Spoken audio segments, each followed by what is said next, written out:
Masao Miyoshi, I think, saw through basically BS more clearly than any person I ever met. I think it was because of, I mean, this is kind of also building upon things already said today. I think it was because of his refusal to occupy any intellectual position without a sort of self-critical, reflexive irony.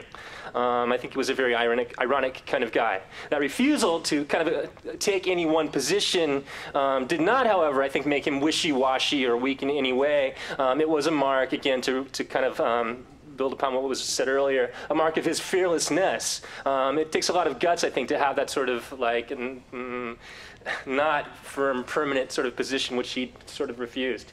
He began the essay that I said I would focus on today, which is Who Decides and Who Speaks, which appeared, I think, first in the early 90s. I first read it in Off Center, which is a great book. He began that with a discussion of how he, when he was Japanese, he was troubled by the war that Americans call World War II. After he became American, he noted, later on in his life, he was troubled by the Vietnam War. In other words, he was troubled both by a Japanese imperialist war that overwhelmingly focused its violence upon continental Asians, and he was also troubled by a war fought by this country in Vietnam, not the Vietnam War, I guess, against Southeast Asians who wanted national liberation from colonialism in the name of a late Marxism that Americans at the time pretty much did not understand very well. Masao was both American and Japanese, both, and neither, I would argue. He did not obey the rules that most of us tend to do. He did not respect borders and always perceived from both sides, maybe even more than two sides. He trespassed, in other words. He transgressed across and against borders. He once said, in my presence, he once said that when he wrote his book on the first Japanese mission to the United States back in, well, before the Meiji Restoration, when the Japanese were still dressed in like kimono and had samurai haircuts and so on. When he wrote that book and he titled it, he said that he intentionally left who them was and who us was ambiguous in the book as we saw them, or who we were and who they were, rather.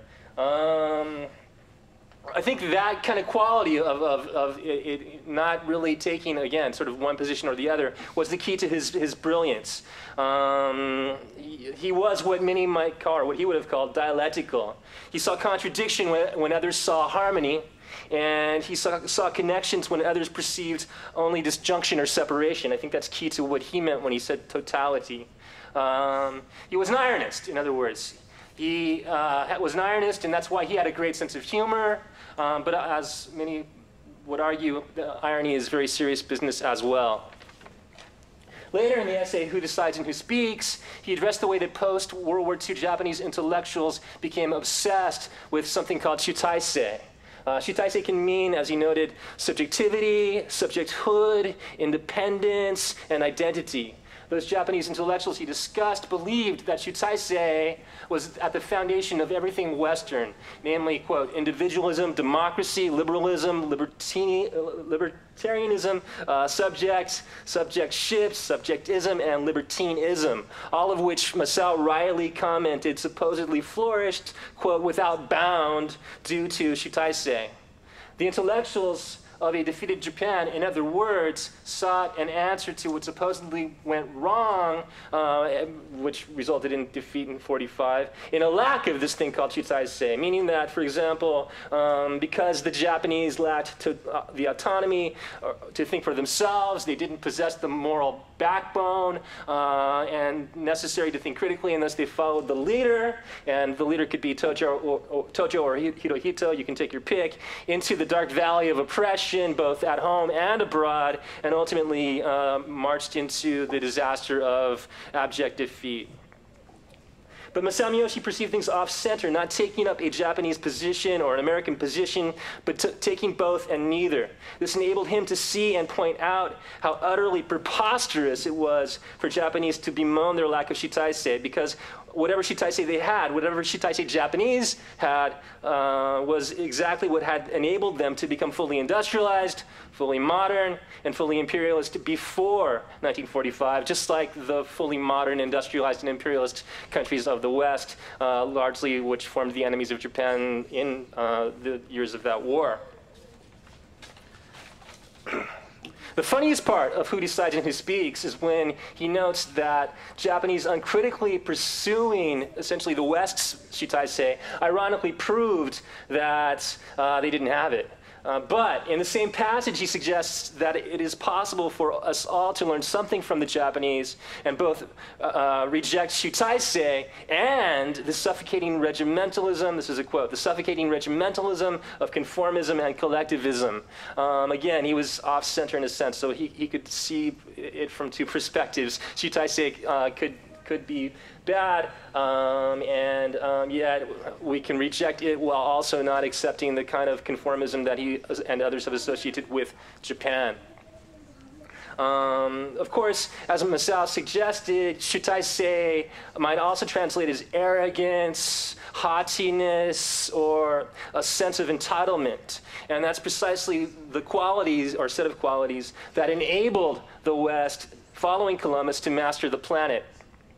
With this sentiment, which Masao echoed in another essay in this, which was included in the same book, The Great Divide Once Again, he suggested how the West, or its ruling classes, as personified in figures like Robinson Crusoe, accumulated subjectivity, identity, and sovereignty, in other words, Shutaisei, while also accumulating capital, territory, and knowledge. And the West did this in ways that Asians who, well, others and Asians at least, who were technologically on a par with, if not superior to the West before the industrial revolution, did not do, to their credit. Masao suggested it was to their credit that they never did that.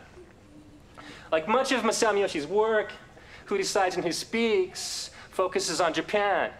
But when focused on the Japanese case, as a supreme ironist seeing more than one angle at once, he was not just, of course, focused there. The problem of Shutaisei, or its lack, as he suggests to me at least, was and is a global problem on a planet where universally people of every nation state, Japan, the US, everywhere, all too often blindly and yet all too often at the same time arrogantly follow the leader into imperialist wars or other forms of collective criminality. If the West, in other words, had something that the rest lacked, Shutaisei or anything else, more of it is not necessarily any solution to anything, is what Masao's work suggested to me. As a parenthetical note, once at a conference on this campus at the IRPS,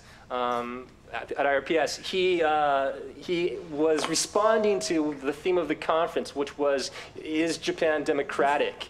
And I thought his response was really cool, actually. He responded by basically just questioning whether the implicit comparison was appropriate. In other words, he questioned whether or not the US was democratic, and he had like basically empirical evidence of a quantitative nature to show that in fact in some ways Japan is more democratic than the US. It had to do with economic questions.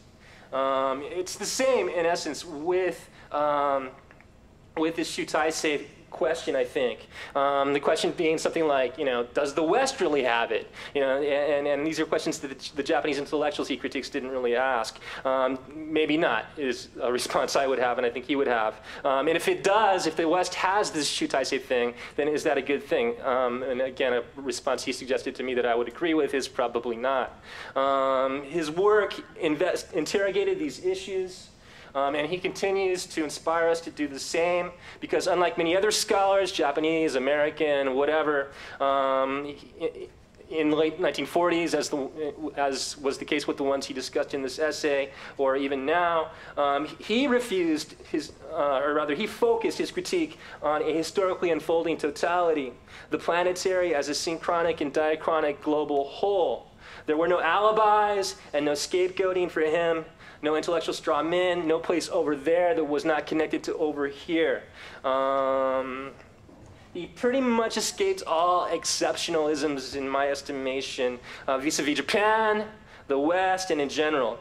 And I believe this enabled him to confront why problems such as despotism, totalitarianism, and imperialism occur across the board on this planet in a historical milieu, i.e. the modern world, that defines itself almost exclusively in terms of achieving or having achieved democracy, enlightenment, freedom, and so on.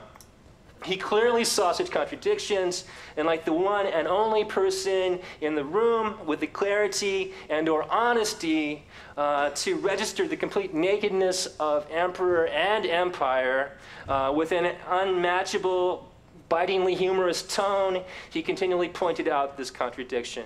All right, so that was fast, and I'm done. Thank you.